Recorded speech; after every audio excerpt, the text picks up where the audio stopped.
From his command position at the center of his army, Morgoth watched the errant confusion in the king's forces. Horses were galloping back and forth, men were turning where they stood, shouts and cries drifted across the plain to the army of rain and night. Morgoth stood in his stirrups. In the far distance he could see movement on the ridge on the north of the kingdom's armies. Men were forming up and moving forward. He strained his eyes to see more clearly. That was the direction from which he expected Hoth to appear, but the rising dust kicked up by all the movement made it difficult to see details. Although the bulk of Morgoth's forces were the Wargals whose minds and bodies had been enslaved to his own will, the Lord in Rain and Night was surrounded by a small coterie of men who had allowed to retain their own powers of thought and decision. Renegades, criminals, and outcasts. They came from all over the country. Evil always attacks its own, and Morgoth's inner circle were to a man, pitiless, black-hearted, and depraved. All, however, were capable warriors, and most were cold-blooded killers. One of them now rode to Morgoth's side. "My lord," he cried, a smile opening on his face, "the barbarians are behind Duncan's forces. They're attacking now." Morgoth smiled back at the young man. His eyes were renowned for their keenness. "You're sure?" He asked in his thin, flat voice. The black-clad lieutenant nodded confidently. "I can make out their ridiculous horned helmets and their round shields, my lord. No other warriors carry them." This was the truth. While some of the kingdom's forces did use round bucklers, Canadian shields were enormous affairs, made of hardwood studded with metal. They were over a meter in diameter, and only the huge Canadians, heavily muscled from rowing their wolf ships across the winter seas, could bear such heavy shields in a battle for any length of time. "Look, my lord," the young man continued, "the enemy are turning to face them." And so they appeared to be. The front ranks of the army facing them were now milling in confusion and turning about. The shouting and noise rose in panic. Morgoth looked to his right and saw the small hill where the king's standard marked the enemy command post. Mounted figures were pointing, facing the north. He smiled once more. Even without the forces from across the fissure bridge, his plans would be successful. He had Duncan's forces trapped between the hammer of the Canadians and the anvil of his own Wargals. "Advance," he said softly. Then, as the herald beside him didn't hear the words, he turned his face expressionless and whipped the man across the face with his leather-covered steel riding crop. "Sound the advance," he repeated, no more loudly than before.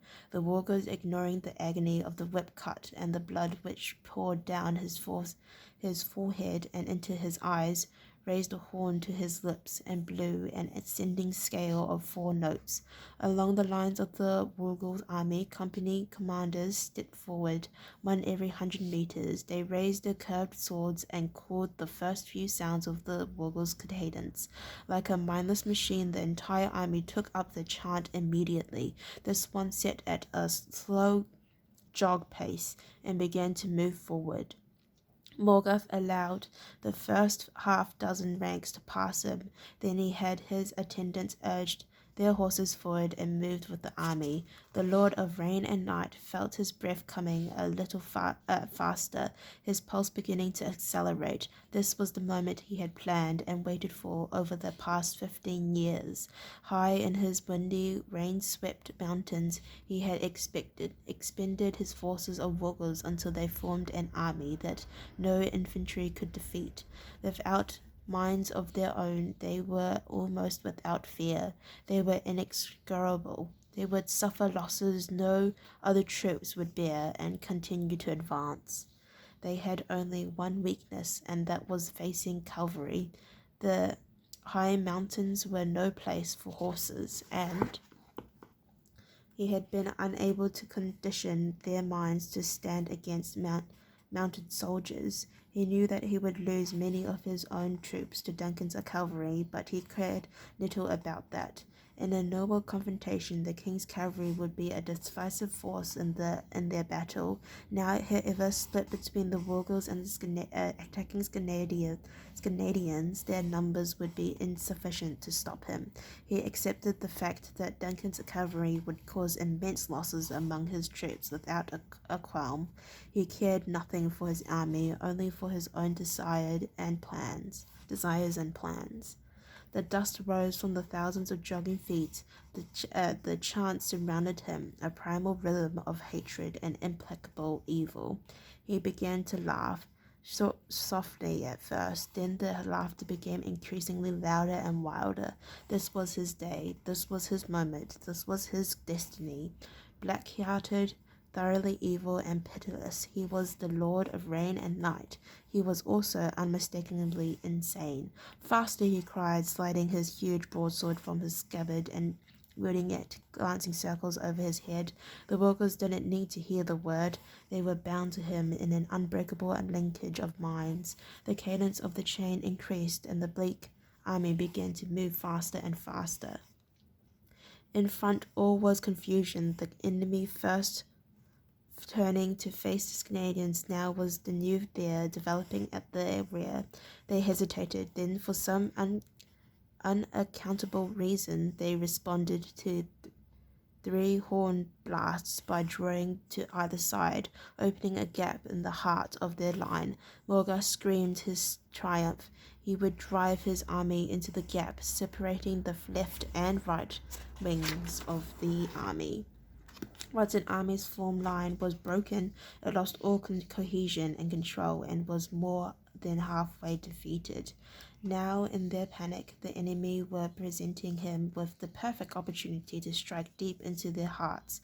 They had even left the way open to their own command center, the small group of horsemen standing under the royal standards on a hill. To the right, Morga screeched, pointing his sword towards King Duncan's eagle standard. As before, the Wargals heard the words and his thoughts in their minds. The army wheeled slightly, heading for the gap, and now through the chanting, Morgoth heard a dull drumming sound, an unexpected sound, hoofbeats. The sudden doubt in his mind communicated instantly to the minds of his army. The advance faltered for a moment. Then, crushing the Wargals, he drove them forward again.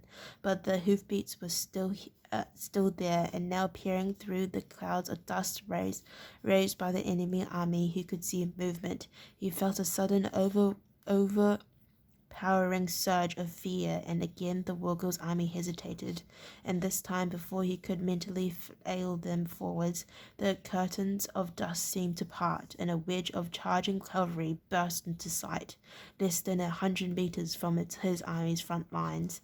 There was no time to form into some sort of defensive square that was infantry's only hope against a cavalry attack.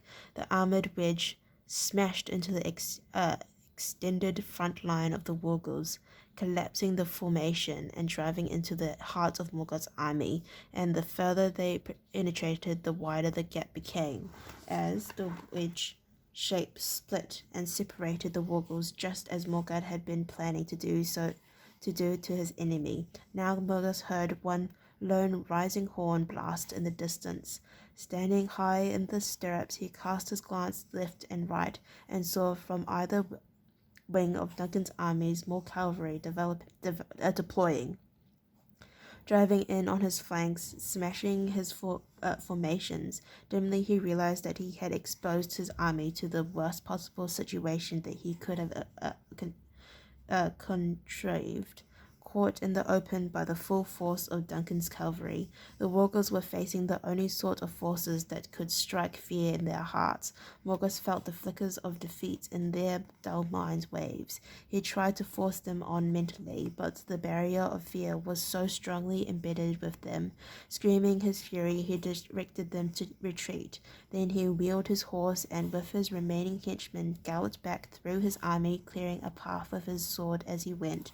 At 3 steps past, there was a hopeless tangle as thousands of the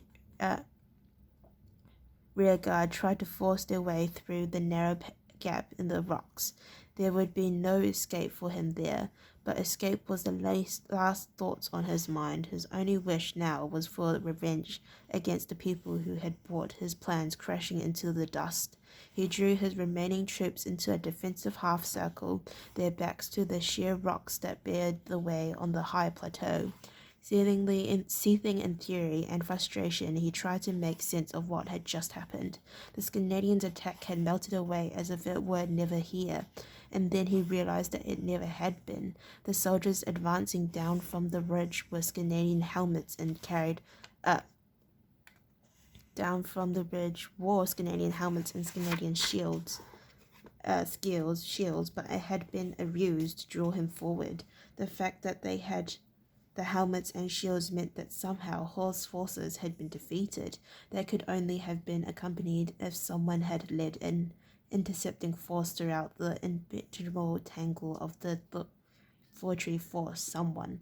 Deep in his mind, Morgoth knew who that someone was. He didn't know how he knew or why. He knew it had to be a ranger, and there was only one ranger who would have done it, Holt. Dark, bitter hatred surged in his heart.